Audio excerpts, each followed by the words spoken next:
मैं Ajay Kumar Nanda, lecturer chemistry, government senior secondary school Dhanitta, district Hamirpur, आप सभी का ऑनलाइन क्लास में स्वागत करता हूं।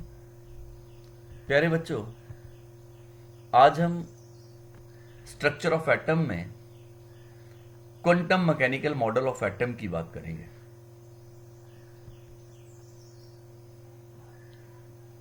हम सब जानते हैं कि if a particle is at position A and it is moving with a velocity v, तो after some time this particle will be at some point b, its position can be measured, calculated।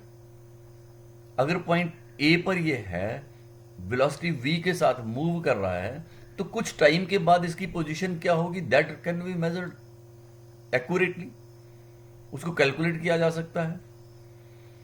And this was the base of the classical physics, जहां पे हम किसी भी particle की position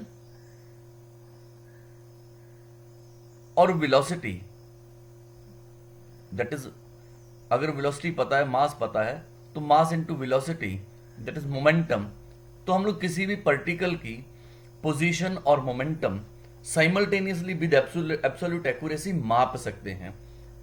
और इसी बात पर बेस था Bohr's model of the atom which came in the year 1913। Niels Bohr का, जिसे हम बहुत सक्सेसफुल मॉडल मानते थे,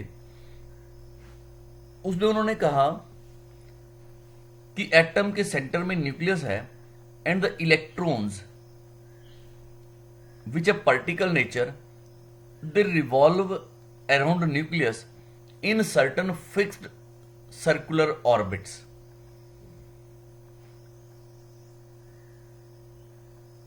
अब अकॉर्डिंग टू दिस प्रिंसिपल हम इस इलेक्ट्रॉन की पोजीशन और मोमेंटम दोनों को माप सकते हैं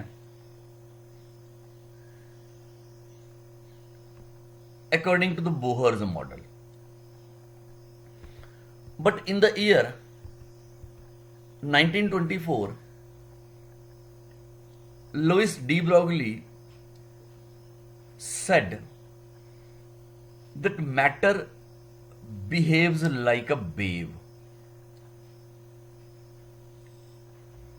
जब ये हाइपोथेसिस आया that matter behaves like a wave, उन्होंने ये कहा कि कोई भी मैटर है, कोई भी पार्टिकल है, इसके साथ वेव कैरेक्टर भी एसोसिएटेड है। The wave character is associated with every matter. अब हमें ये चीज इसलिए डेली लाइफ में नजर नहीं आती बिकॉज ये सिग्निफिकेंट तब ज्यादा होता है when the particle is microscopic, like when the particle is an atom, और when the particle is sub atomic particle like electron, proton और neutron. Means electron, proton, neutron में ये बहुत ज्यादा सिग्निफिकेंट है कि किसी भी पार्टिकल का वेव कैरेक्टर भी होगा। Means there is a dual nature, particle nature as well as wave nature. उन्होंने एक इक्वेशन दी, lambda is equal to h upon m v, mass into velocity is called momentum, so lambda is equal to h upon p, where lambda is the wavelength of the wave associated and p momentum, that is mass into velocity। अब ये जो p है, mass into velocity, it represents the particle behavior। lambda which is the wavelength, it represents the wave behavior। So de Broglie questioned this hypothesis, it gave the concept of matter wave।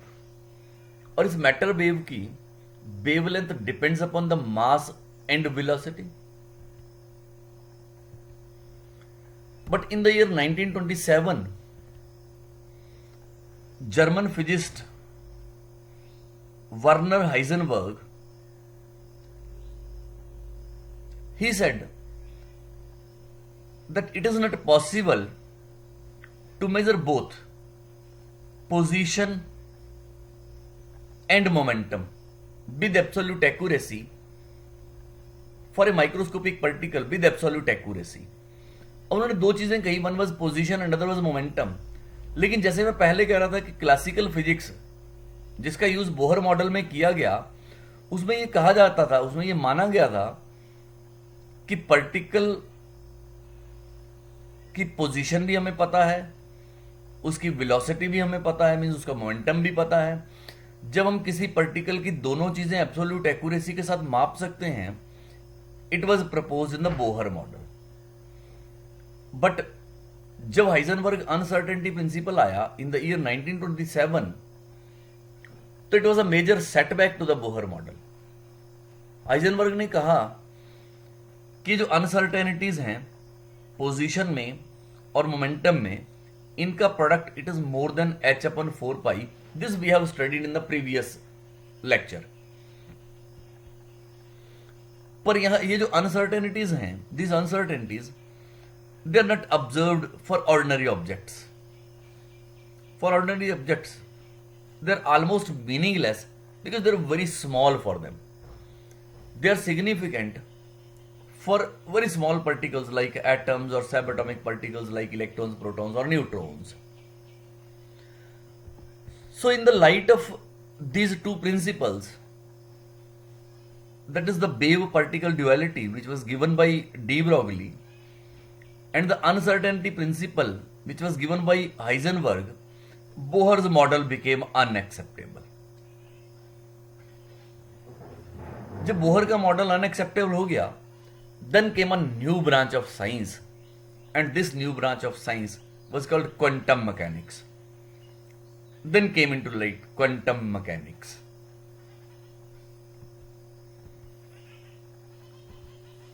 अभी जो quantum mechanics है, इसने जो model of atom दिया which we call quantum mechanical model of the atom, it was developed in the year 1926 by Erwin Schrodinger. This principle, this model is based on the wave motion associated with the particles as was proposed by de Broglie, कि particles के साथ wave motion भी associated है, और उसी पर based है this quantum mechanical model of the atom.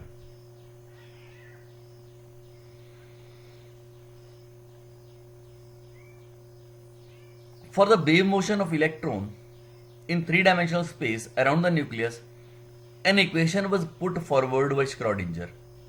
स्क्रॉडिंजर ने इलेक्ट्रॉन के वेव मोशन को लेकर एक इक्वेशन प्रपोज की, and this equation was called Schrodinger wave equation. This equation is curly 2 psi upon curly x square plus curly 2 psi upon curly y square plus curly 2 psi upon curly z square plus 8 pi square m upon h square into e minus v psi is equal to 0. This equation is called Schrodinger equation. ये जो word है, this Greek letter, it is called psi. It is called psi. curly 2 psi upon curly x square, it is the second order derivative of psi with respect to x. X, y and z are three axes. It is x axis, y axis and z axis. These axes are mutually perpendicular to one another. These are three axes. और ये curly 2 psi upon curly x square, ये psi का second order derivative है with respect to x, ये psi का second order derivative है with respect to y, psi का second order derivative with respect to z. इन तीनों को जोड़ दिया plus 8 pi square, pi we know, m that is mass of the electron, m is the mass of electron, h is called Planck's constant, E is the total energy of the electron, V is the potential energy of the electron, and this psi, it represents the amplitude of the wave and is called wave function. It is called wave function.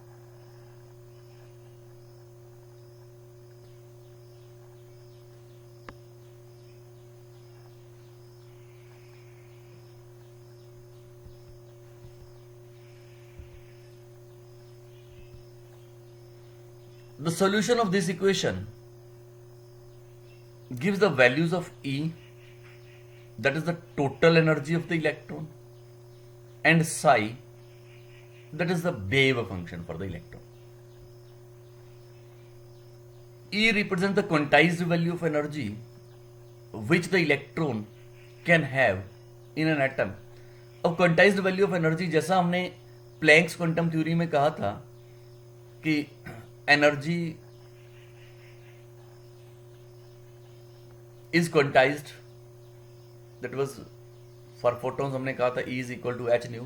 तो similarly energy is quantized, किसी भी electron की energy it has quantized value.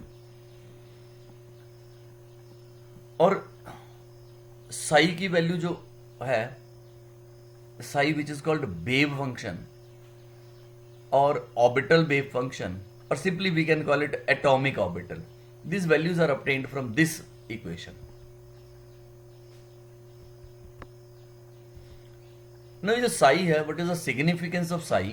इस wave function का significance क्या है? psi का अपना significance, physical significance कोई नहीं है. It is a complex number. ये complex number है.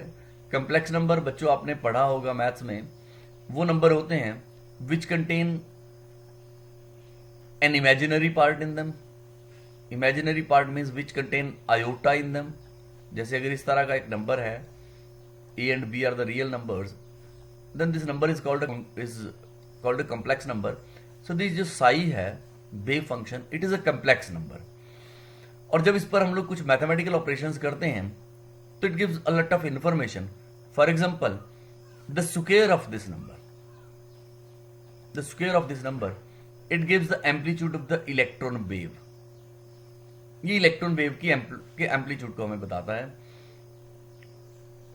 अगर ये एक वेव है जिसका वेव फंक्शन साई है, तो Sai square tells us about the amplitude of the wave.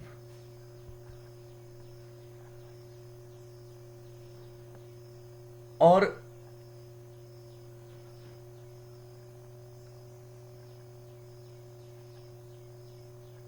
it gives the probability of finding the electron. थोड़ा मैं इसको और डिटेल में अगर डिस्कस करूं,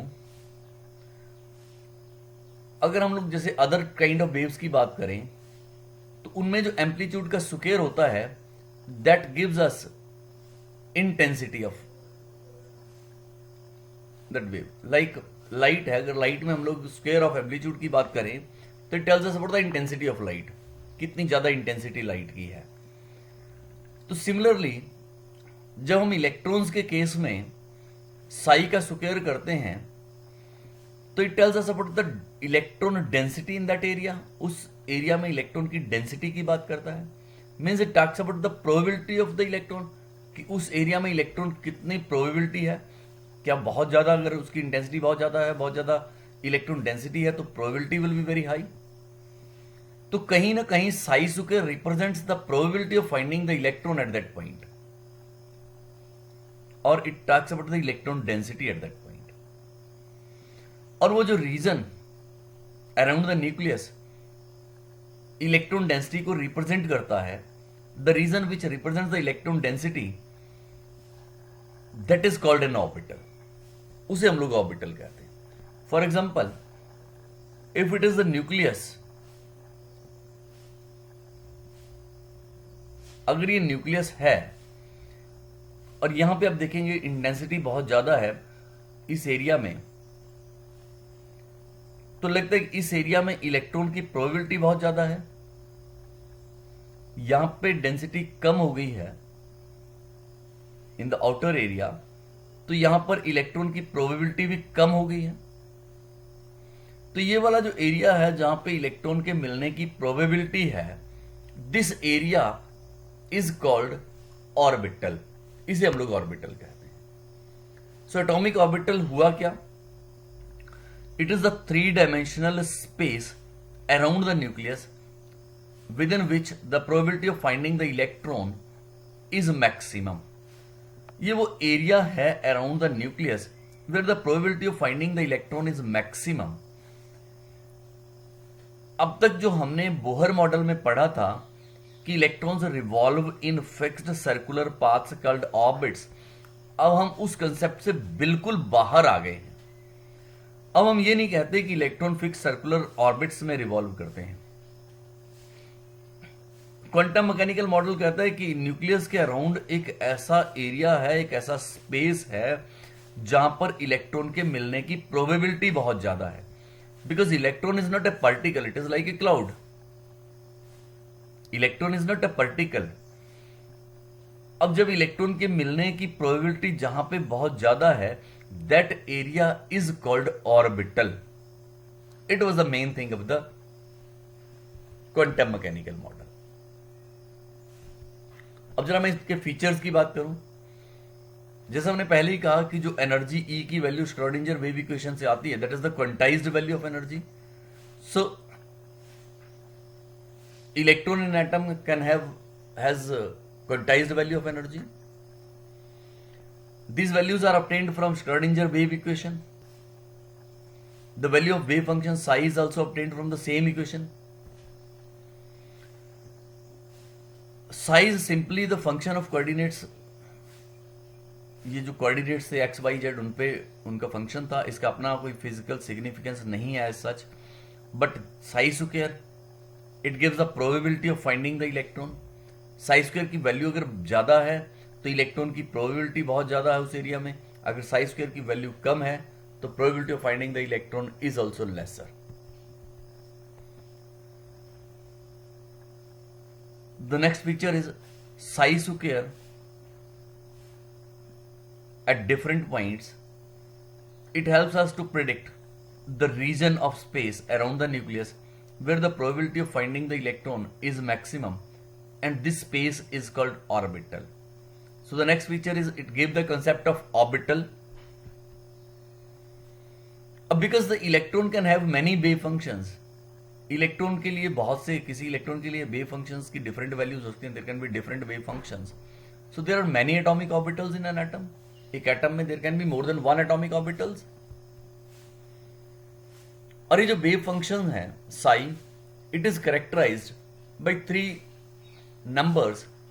These numbers are called quantum numbers, जिनके बारे में हम लोग नेक्स्ट लेक्चर में बात करेंगे. Then comes orbital. The region around the nucleus where finding the probability of finding the electron is maximum, that is called an orbital. मैंने पहले कहा कि there are large number of orbitals possible for an atom. They have different sizes, different shapes and different orbitals. In orbitals के sizes अलग अलग हैं, इनकी shapes और ओरिएंटेशंस अलग अलग हैं. थोड़ा मैं बात करता हूं एक एक करके. पहले मैं साइजेस की बात करता हूं. जब ऑर्बिटल्स के साइजेस अलग अलग हैं, when they have different sizes, तो इसका मतलब हुआ कि किसी ऑर्बिटल का साइज अगर स्मॉलर है, यहां पे न्यूक्लियस के around probability of finding the electron, वो न्यूक्लियस के पास बहुत ज्यादा, it is very much near the nucleus. अगर ये किसी का साइज बड़ा है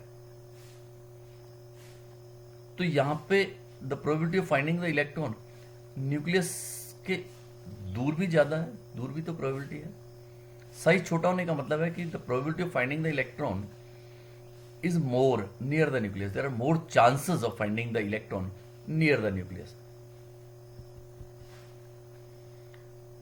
Similarly, shapes and orientations different हैं. इस बात का मतलब ये हुआ कि इलेक्ट्रॉन की प्रोबेबिलिटी किसी पर्टिकुलर डायरेक्शन में ज्यादा होगी, किसी पर्टिकुलर डायरेक्शन में कम होगी. जैसे अगर मैं ये बात करूं, if this is dumbbell shape, अगर किसी ऑर्बिटल की है तो इसका मतलब हो कि अलोंग एक्स एक्सिस, इस एक्सिस पे इलेक्ट्रॉन की प्रोबेबिलिटी ज्यादा है as compare to the other axis. अगर किसी ऑर्बिटल की शेप ऐसी है तो इसमें अलॉन्ग वाई एक्सिस की इलेक्ट्रॉन की प्रोबेबिलिटी बहुत ज्यादा है as compare to x axis. अगर इस तरह की शेप है then the probability of finding the electron is maximum is more in z axis as compare to x and Y. तो ऑर्बिटल का डिफरेंट शेप और डिफरेंट ओरिएंटेशन होने का मतलब हुआ कि इलेक्ट्रॉन की प्रोबेबिलिटी कुछ डायरेक्शंस में ज्यादा है, कुछ डायरेक्शंस में कम है। It is not uniform through out. अगर ये सिर्फ सर्कुलर हैं, इफ दे आर स्फेरिकल, तब तो in all directions it is same, but other shapes भी हैं, दे आर डिफरेंट। हम लोग अगले लेक्चर में पढ़ेंगे शेप्स ऑफ ऑर्बिटल्स, तो वहां हम बात करेंगे कि कुछ डायरेक्शंस में probability of finding the electron ज्यादा है, कुछ डायरेक्शंस में कम है। It can have a shape like this. तो यहां पे डबल डबल शेप है, यहां पे प्रोबेबिलिटी ज्यादा होगी, यहां पे प्रोबेबिलिटी ज्यादा होगी, अदर डायरेक्शंस में it will be lesser. So what is the difference between orbit and orbital? Orbit जिसकी बात की थी बोहर मॉडल में, सर्कुलर पाथ हैं फिक्स्ड जिनमें इलेक्ट्रॉन्स रिवॉल्व करते हैं, which became unacceptable after the quantum mechanical model. Quantum mechanical model कहता है ऑर्बिटल। ऑर्बिटल वो वाला रीजन है स्पेस में where the probability of finding the electron is maximum and it is based upon Heisenberg's uncertainty principle कि आप किसी electron की एग्जैक्ट पोजीशन पता नहीं है और ना आपको इसका एग्जैक्टली मोमेंटम पता है, जैसा बोहर ने कहा था। अब अगर मैं डिफरेंस की बात करूं तो orbit is a well defined circular path around the nucleus in which the electrons revolve। यही बात की थी। ऑर्बिटल एक 3 डायमेंशनल स्पेस है around the nucleus where the probability of finding the electron is maximum, जहां पे इलेक्ट्रॉन की probability बहुत ज्यादा है। इलेक्ट्रॉन की प्रोबेबिलिटी जिस एरिया में ज्यादा है, जिस रीजन में ज्यादा है, that region is called orbital. ये if here it is the nucleus, तो ये वाला जो रीजन हुआ, this is called an orbital. You see the difference. Orbit it represents a planar motion of the electron. Electron revolves in this orbits. And orbital it represents three dimensional motion of the electron.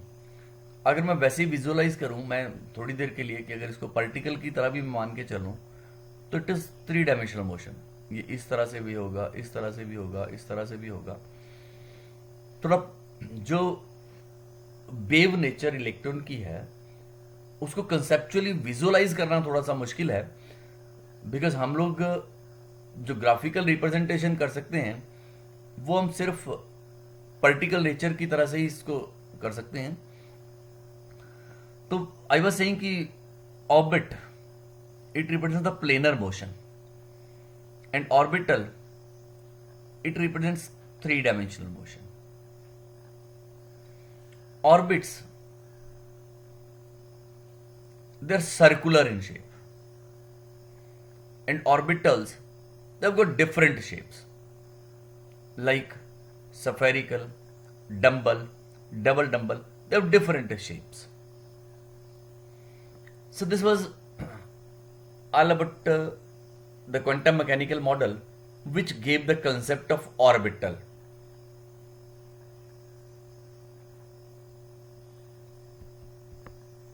Thank you very much.